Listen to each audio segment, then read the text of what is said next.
தமிழக அரசின் பொங்கல் பரிசு தொடர்பான தங்களின் எதிர்பார்ப்புகள் என்ன என்பது குறித்து கரூர் மாவட்டம் குளித்தலை பகுதி மக்கள் தெரிவித்த கருத்துக்களை காணலாம். பச்சரிசி, சர்க்கரை, முந்தி திராட்சை, ஏலக்காய் ஐட்டம், இது போக நெய் டப்பா, இதுமாதிரி அரசா பார்த்து ஒரு 5000 காசு கொடுத்தா நல்லா இருக்குங்க. எங்களுக்கு நாங்கள் அன்றாட வேலைக்கு போகிறவங்க, இதுமாதிரி கொடுத்தா நல்லா இருக்கும். மக்களுக்கு கொஞ்சம் யூஸ்ஃபுல்லாக இருக்குங்க. நம்ம பாரம்பரியம் பார்த்தீங்கன்னா, மண்பானையில சமைக்கிறது பொங்கலுக்கு. பொங்கலுக்கு இப்ப யாரும் அதிகம் மண்பானையிலலாம் சமைக்கிறதில்ல. மண்பானை பரிசாக கொடுத்தால் நல்லாயிருக்கும். நீங்க பணமா குடுத்துட்டா எங்களுக்கு சௌரியமா இருக்கும் அப்படின்னு நாங்க எதிர்பார்ப்போம். கரும்பு கொண்டு வந்து போடுறாங்க. கரும்பு போட்டோம்னா சிலது காஞ்சி இருக்கு, சிலது நல்லா இருக்கு. கடைசியா முந்தினவங்களுக்கு நல்லா இருக்கு, பிந்தினவங்களுக்கு இது மாதிரி குச்சியா காஞ்சி போனதா இருக்கு. அது ஒருத்தருக்கு ஒருத்தர் சங்கட்டமாவும் ஆயிடுது.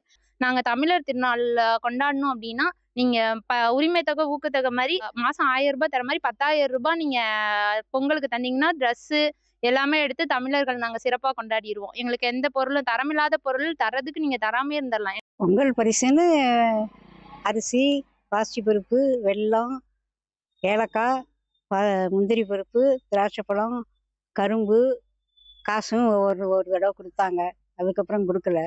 இப்போ எல்லாம் எதிர்பார்க்கறது என்னன்னா, ஒரு பொங்கல் வைக்கிறாப்புல ஒரு சின்ன பானை மாதிரி தேய்சா மாதிரி கொடுத்தாங்கன்னா பரவாயில்ல. பானையெல்லாம் கூட உடஞ்சி போயிடும். தமிழக அரசு வழங்கக்கூடிய பொங்கல் பரிசு மீதான எதிர்பார்ப்புகள் குறித்து குளித்தலை பகுதி மக்கள் அளித்த கருத்துக்களை பார்த்தோம். இனி செல்லும் இடமெல்லாம் செய்தி. தந்தை டிவியின் வாட்ஸ்அப் சேனலை ஃபாலோ பண்ணினா செல்ல இருக்கும் இடமெல்லாம் செய்தி. இதோ QR